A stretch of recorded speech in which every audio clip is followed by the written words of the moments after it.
ஆண்டவருடைய ஆவி என்மேல் உள்ளது, ஏனெனில் அவர் எனக்கு அருள் பொழிவு செய்துள்ளார்.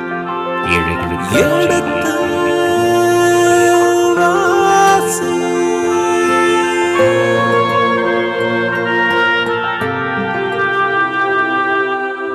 எடுத்து வாசி.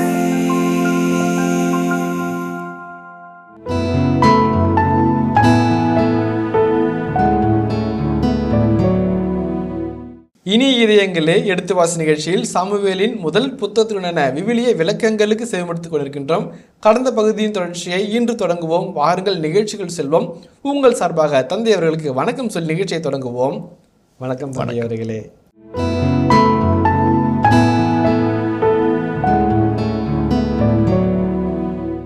சவுலின் பிள்ளைகள் 4 பேர், அதில் 3 பேர் அகினோவாம். 50ஆம் வசனத்தை வாசிப்போமே, வாசிட்டு அப்புறம் சொல்றேன். 50ஆம் வசனத்தை வாசிப்பேன். சவுலின் மனைவி பெயர் அகினோவாம், அவர் அகிமாசின் மகள். சவுலின் சிற்றப்பா நேரின் மகன் அப்னேர் படைத்தலைவனாக இருந்தான். சவுலின் தந்தை கீசும் அப்னேரின் தந்தையான நேரும் அபியேலின் புதல்வர். சவுலின் வாழ்நாள் முழுவதும் பெலிஸ்தியரோடு கடும் போர் நடந்து வந்தது. வீரனையும் வலியவனையும் கண்டபோது சவுல் அவர்கள் எல்லோரையும் தம்மோடு சேர்த்து கொள்வதுண்டு. 1 சாமுவேல் 14ஆம் அதிகாரம் 47 முதல் 52 வருட வர்த்திகளிலே சவுலின் போர்க்கள காட்சியை, போர்முகத்தை நாம் கண்டோம். அதே போலவே அவர் உறவின் மனிதர். அவரை சுற்றி இருந்தவர்கள் எல்லாரும் படைத்தளபதிகளாக, போராளிகளாக, ஆயிரத்தின் தலைவர்களாக, குடும்பத்தின் தலைவர்களாக இருந்தவர்கள் எல்லாம் அவருடைய உறவினர்களே. அந்த உறவை ஒட்ட வைத்ததனால் அவருடைய எல்லா பணிகளிலும், அது போராளும் பணியாக இருக்கட்டும் அல்லது நாடாளும் பணியாக இருக்கட்டும், எல்லா இடத்தினுடைய உறவினர்கள் அவரை சூழ்ந்திருந்தார்கள். ஒரு வகையில் நெப்போட்டிசம் என்று சொன்னாலும் கூட எல்லாரும் தன் பக்கத்தில் வைத்ததினால் சுற்றம் சூழ ஆட்சி புரிந்தார் என்று அவர் கொள்ளலாம்.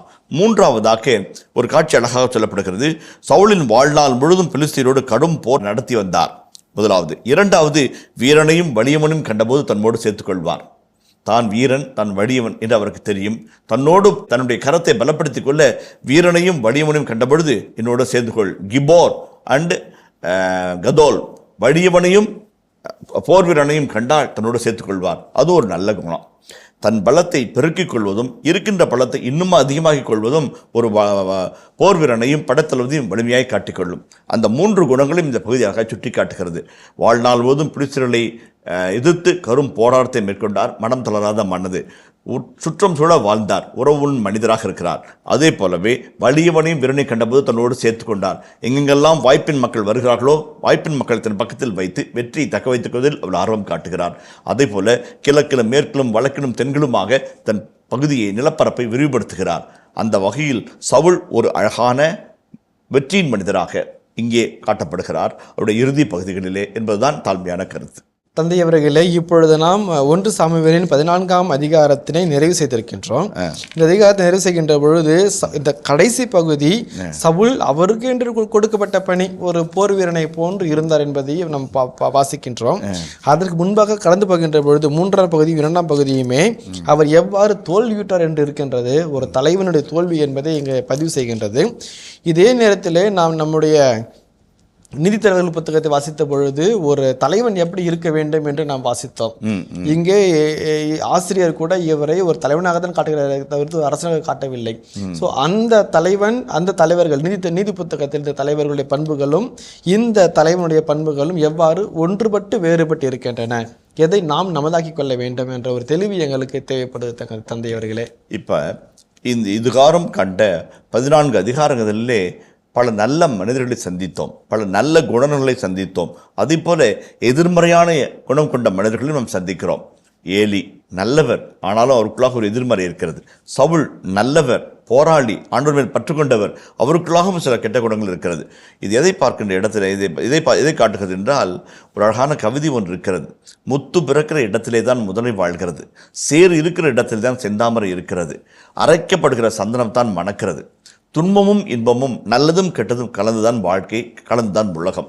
இதில் நல்லதை கண்டு அன்னப்பறவை போல வாழ நாம் அழைக்கப்படுவதும் என்பதுதான் இந்த 14 அதிகாரங்களில் இறுதியில் நாம் கற்றுக்கொள்கிற அழகான பாடம். இந்த பல மனிதர்களை நாம் சந்திக்கிறோம். அது ஏலியாக இருக்கட்டும், ஒஃப்னி, ஃபினகாஸ், ஏலியினுடைய பிள்ளைகளாக இருக்கட்டும், எல்கானா, அண்ணா, சாமுவேலின் பெற்றோர்களாக இருக்கட்டும், அல்லது இளம் சாமுவேலாக இருக்கட்டும், அல்லது அவரால் அபிஷேகம் செய்யப்பட்ட சவுலாக இருக்கட்டும், அல்லது சவுலின் மகனாகிய யோனத்தானாக இருக்கட்டும், பல மனிதர்களை நாம் கடந்து வந்திருக்கிறோம். ஒவ்வொரு விவிலிய இறை மாந்தரிலும் ஒரு அழகான இறை குணமும் விண்ணரசின் விளிம்பியங்களும் மிளர்கிறதை நாம் காண்கிறோம்.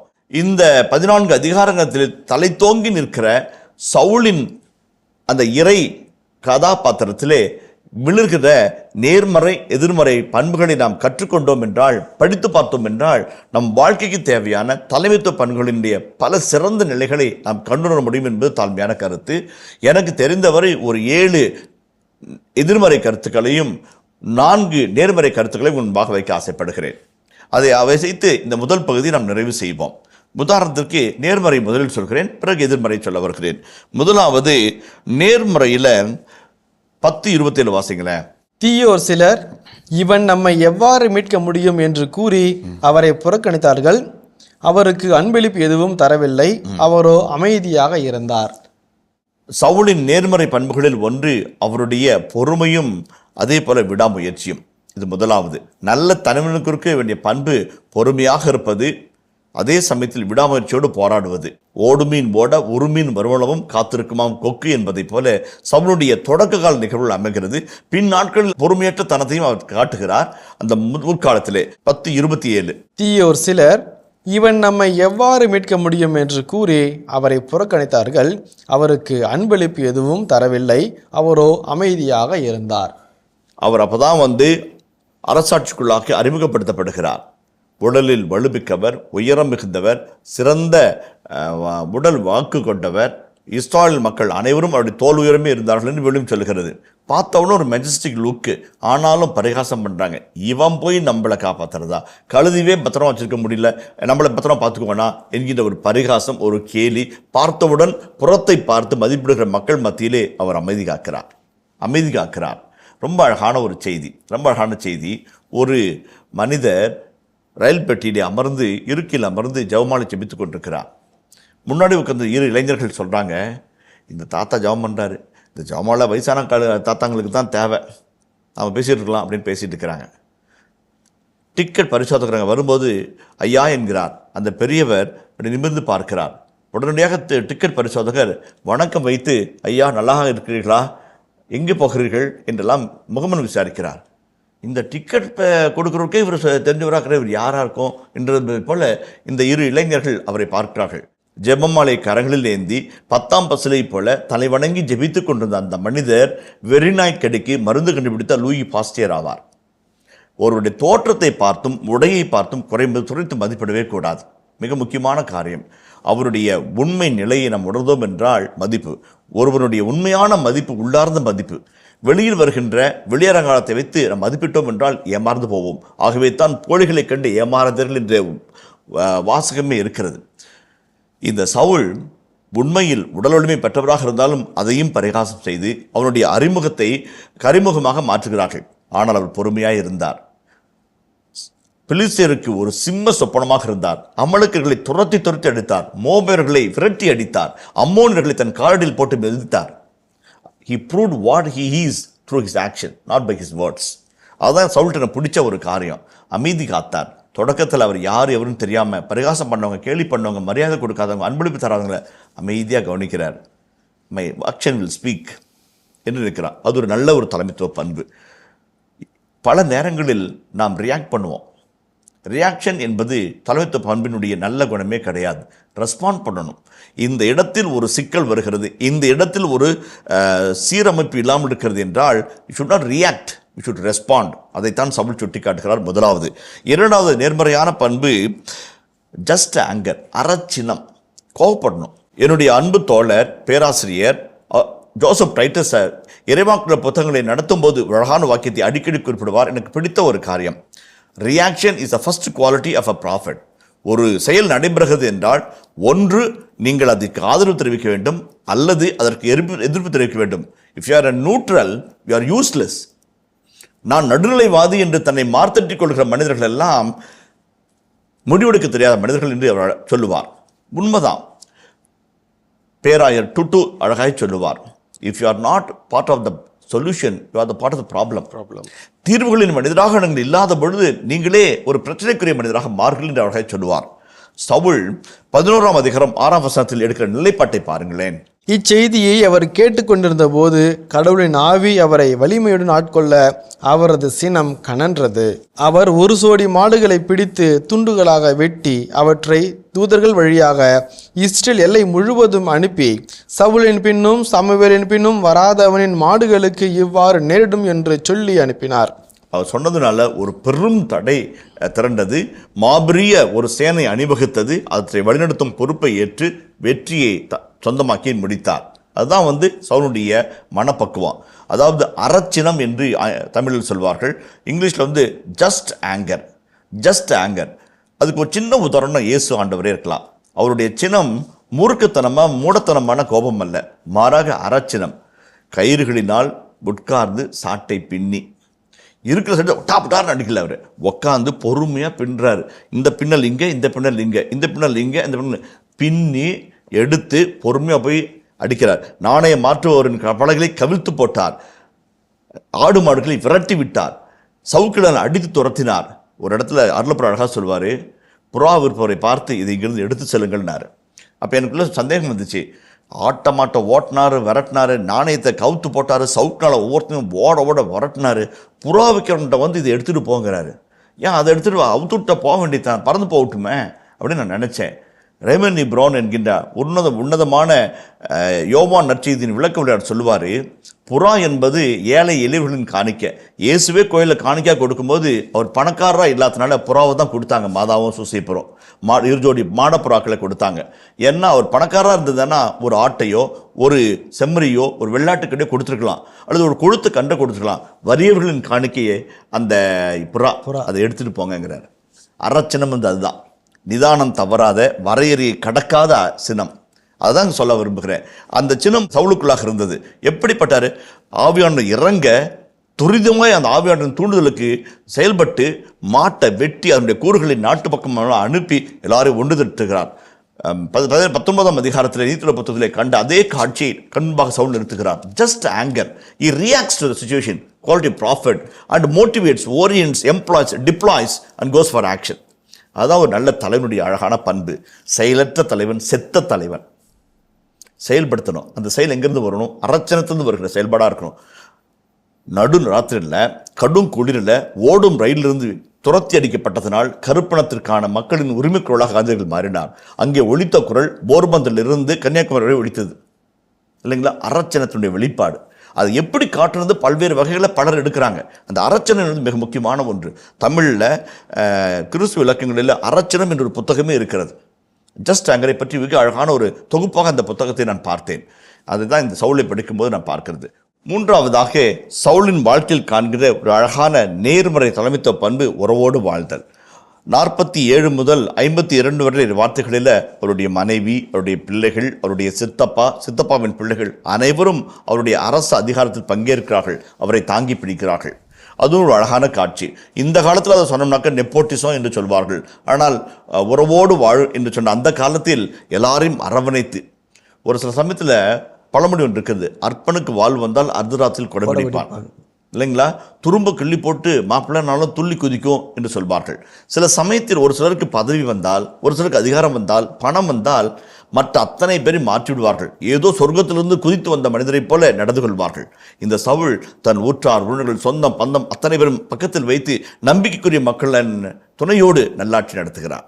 அது ஒரு நல்ல குணம். ஊரோடு ஒத்துவாள் அல்லது உலகனை அணைத்து கொண்டு வாழ் என்பது ஒரு அழகான பண்பு. அதை சவுலிடத்தில் பார்க்கிறேன். இந்த சின்ன சின்ன காரியங்களில் சவுல் ஒரு நல்ல நேர்மறையான தலைமைத்துவ பண்புகளை நமக்கு தருகிறதாக நான் நினைக்கிறேன். இதை தாண்டி சவுலை எதிர்மறை தலைவனாக பார்க்கவும் அழைக்கிறேன். எப்படி என்றால், ஒரு தலைவன் எப்படி இருக்க வேண்டும், என்னென்ன குணங்களை பெற்றிருக்க வேண்டும் என்று 4-5 குணங்களை நான் உங்களுக்கு படம் பிடித்து காட்டினேன். அதை போல ஒரு தலைவன் எப்படி இருக்கக்கூடாது என்பதற்கும் முன்னுதாரணமாக சவுல் இருக்கிறார். அதில் 7 குணங்களை மட்டும் படம் பிடித்து இந்த பகுதியை நான் நிறைவு செய்கிறேன். முதலாவது, எ லீடர் ஷுட் பி ரியலிஸ்டிக்.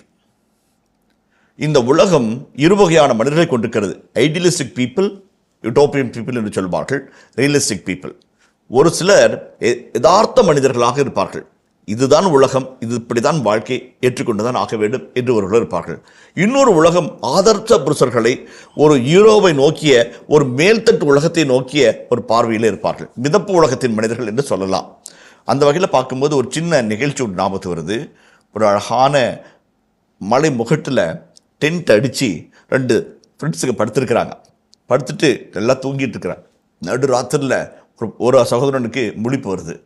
அவன் தன் சகோதரனை தட்டி, என்ன அழகான நீல வானம், பாழ்முகம் மாறாத நிலவு, மின்னி மறையும் நட்சத்திரங்கள், அழகான தென்றல், என்ன ஒரு ரம்மியமான பொழுது என்று கவிதை சொல்கிறான்.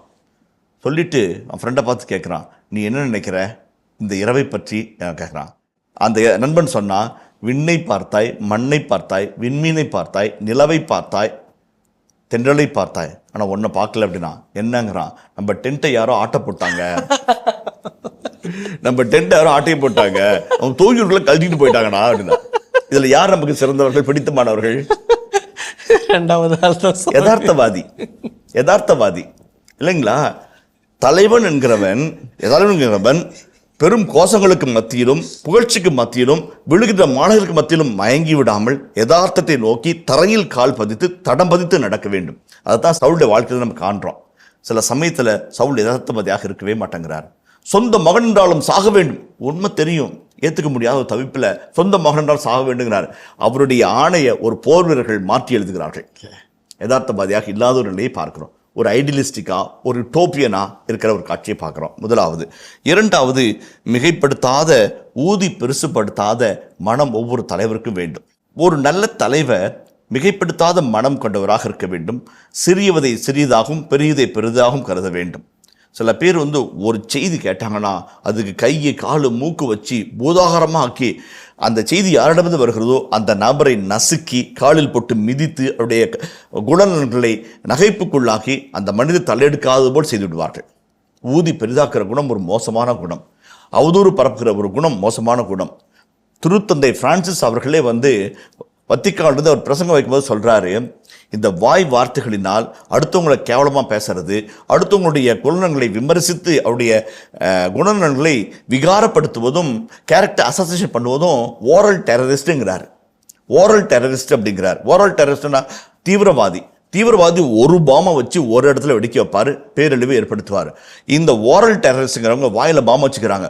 போகிற இடத்துலாம் டபார்னு பாமை போட்டு ஒவ்வொரு கம்யூனிட்டியும் ஒவ்வொரு பங்கு தளத்தையும் ஒவ்வொரு குழுவையும் சிதறடிக்க வைப்பாங்க.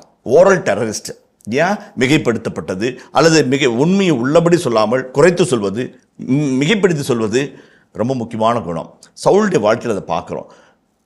தன் மகன் ஒரு 20 பேரை கொன்று வந்தான். அரை ஏக்கர் நிலப்பரப்பில் ஒரு வெற்றியை கொடுத்து ஒரு நடுக்கத்தை உருவாக்கினான். அதை ஊதி பெரிதாக்கி தான் ஒரு பெரிய வலிமையான அரசனாக கற்றுக்கொள்ள வேண்டும் என்று நினைக்கிற சவுல் இறுதியிலே படையில் வென்றாலும் தன்னில் தோற்றுப்போனவனாக, வாழ்வில் தோற்றுப்போனவனாக தலை தொங்கி போகிற காட்சியை நாம் பார்க்குறோம். இது 2வது குணம். 3வது, கடவுள் திறமையானவர்களை அழைப்பதில்லை. யாரை அழைக்கிறாரோ அவருடைய திறமையானவர்களாக மாற்றுகிறார். இல்லைங்களா? அதுதான் ரொம்ப அழகான ஒரு அற்புதமான ஒரு செய்தி. இந்த செய்தியை நம்ம மறந்துடக்கூடாது. கடவுள் திறமையானவர்களை, படித்தவர்களை, பணக்காரர்களை, புகழ்பெற்றவர்களை அழைத்தார் என்றால் அவருக்கு இங்கே வேலை இல்லாமல் போயிடும். ஒரு வேளை திறமையற்றவர்களை அழைத்து தனது பணிக்கான திறமை அவருக்கு தருகிறார். அதுதான் நம்முடைய எளிய செய்தி. சவுல் அழைக்கப்பட்டார். அழைக்கப்பட்ட போது ஒரு கழுதையை மேய்ப்பதற்கான திராணியற்றவராக இருக்கிறார். அவர் அரசனாக அபிஷேகம் செய்யப்பட்ட பொழுது அந்த ஷூக்குள்ளாக அவரை ஃபிட் பண்ணிக்கணும். கரெக்டாக அதனுடைய உள் வாங்கி அந்த பதவியை, அந்த பொறுப்பை, அந்த பொறுப்பினுடைய சுமைகளை, அந்த பொறுப்பினுடைய வழிகளை, அந்த பொறுப்பினுடைய வீரியத்தை உள்வாங்கி அதுக்கு போல தன்னை செதுக்கிக்கல என்றால் நம்மால் ஒரு நல்ல தலைவனாக உருவாக முடியாது. வாய்ப்பு நம் வாசல் தட்டும்போது வாசல்படி நின்று கதவை திறக்க காத்திருக்க வேண்டும். when the opportunity knocks at your door, be at the door என்று ஆங்கில பழமொழி சொல்கிறது. இந்த சவுலுக்கு அந்த வாய்ப்பு வந்தபோது கடைசி வரைக்கும் ஒளி தாங்காத கல் போல அவர் இருந்தார். ஒளி தாங்காத கல் எப்போதும் சிலையாவதே கிடையாது. தன்னை எங்கெல்லாம் செதுக்க வேண்டுமோ, தன்னை எங்கெங்கெல்லாம் வடிக்க வேண்டுமோ, தன்னை எங்கெல்லாம் வளைவுகளுக்குள்ளாய் உட்படுத்த வேண்டுமோ உட்படுத்திக் கொள்ளாத மனிதராக, கடைசியில் தோற்று போன ஒரு மனிதராக, விளக்கப்பட்ட மனிதராக, புறக்கணிக்கப்பட்ட மனிதராக, புறம் தள்ளப்பட்ட மனிதராக போகிறார். அந்த போகும் பார்வையிலே நமக்கு ஒரு வருத்தம் இருக்கிறது, வலி இருக்கிறது. முதல் கோணல் முட்டும் கோணலோ என்ற ஒரு ஆதங்கத்தை நமக்குள்ளாக ஏற்படுத்தி விட்டு செல்கிறார். அந்த குணத்தை நம்ம பார்க்கணும். ஒரு நல்ல தலைவர் என்கிறவர் பொறுமையோடு இருப்பார். அதே சமயத்தில் விடாமுயற்சியோடு இருப்பார். இந்த 2 குணங்களும் பின்னாளின் சவுலுடைய வாழ்க்கையில் மறைந்து போகிறது. பொறுமையற்றவராக, விடாமுயற்சிக்கு தன்னை உட்படுத்தாதவராக, அவசரப்படுகிறவராக, அதிகாரம் காட்டுகிறவராக தன்னை வெளிப்படுத்துகிறது அவருடைய குறைபாடாக நான் பார்க்கிறேன். விடாமுயற்சி, பொறுமை, கடின உழைப்பு, எடுத்த காரியத்தை முடிக்க வேண்டும் என்ற தீட்சணமான எண்ணம், அதுதான் ஒரு நல்ல தலைவனை உருவாக்கும். நிறைய தலைவர்களை சொல்லலாம். இந்த உதாரணத்திற்கு இது ஒரு அருமையான ஒரு குணமாக தலைமைத்துவத்தில் பார்க்குறேன். சவுல்ட்டு அது இல்லாமல் போச்சு. இது 4வது. 5வது, நல்ல தலைவன் என்கிறவர் நல்லதை பார்ப்பார். அது எந்த இடத்தில் இருந்தாலும் அது நல்லது என்று கண்டால் அதை தட்டி கொடுப்பார், ஊக்குவிப்பார், உயர்த்தி பிடிப்பார், தாங்கி பிடிப்பார். அதுதான் நல்ல தலைவனுடைய பண்பு. சொந்த மகன் உயிரை பணையம் வைத்து விருத்த சாதனம் அல்லாதவருடைய கூடாரத்துக்குள்ளாக சென்று 20 பேரை கொன்று ஒரு நடுக்கத்தை உருவாக்கி ஆண்டவர் பெயரால் ஒரு அதிர்வை அனுப்புகிறார். அதை ஏற்றுக்கொள்ளவும் அதை பாராட்டவும் ஒரு நல்ல மனமில்லை. ஒரு தேனை தின்றான் என்பதனால் அதை மிகைப்படுத்தி கொலைக்கும் சாபத்திற்கும் அவனை உள்ளாக்குகிறார். அந்த ஒரு குணம் என்பது ஒரு நிருடலான ஒரு குணமாகப்படுகிறது. நல்லதை கண்டோம் என்றால் மிகுந்த நன்மை பயக்கும். இனிய இதயங்களே, எடுத்து வாசி நிகழ்ச்சியில் சாமுவேலின் முதல் புத்தகத்துடனான விவிலிய இறை வசனங்களுக்கு செவிமடுத்துக் கொண்டிருக்கின்றோம். இதன் தொடர்ச்சியை மீண்டும் அடுத்த பகுதியில் பார்ப்போம். அதுவரை இணைந்திருங்கள். இயேசுவுக்கே புகழ், இயேசுவுக்கே நன்றி, மரியே வாழ்க. நான் என்ற எண்ணம் இருக்கக்கூடாது. அப்படி இருந்தாக்க தலைமைத்துவம் மட்டும் போகாது, எல்லாருக்கும் தொந்தரவாக இருப்போம். we will not become a pleasant thing, will be a pestering thing-ஆ இருப்போம். நல்ல தலைவர் என்கிறவர் செய்வன திருந்த செய்வார். ஆனால் he will do, but he will not overdo. நிறைய சமயத்தில் நம்ம செய்வது முக்கியம் அல்ல, ஓவராக செஞ்சிடக்கூடாது. அதான் முக்கியம். செய்கிறது முக்கியம் இல்லை, வச்சு செஞ்சிடக்கூடாது.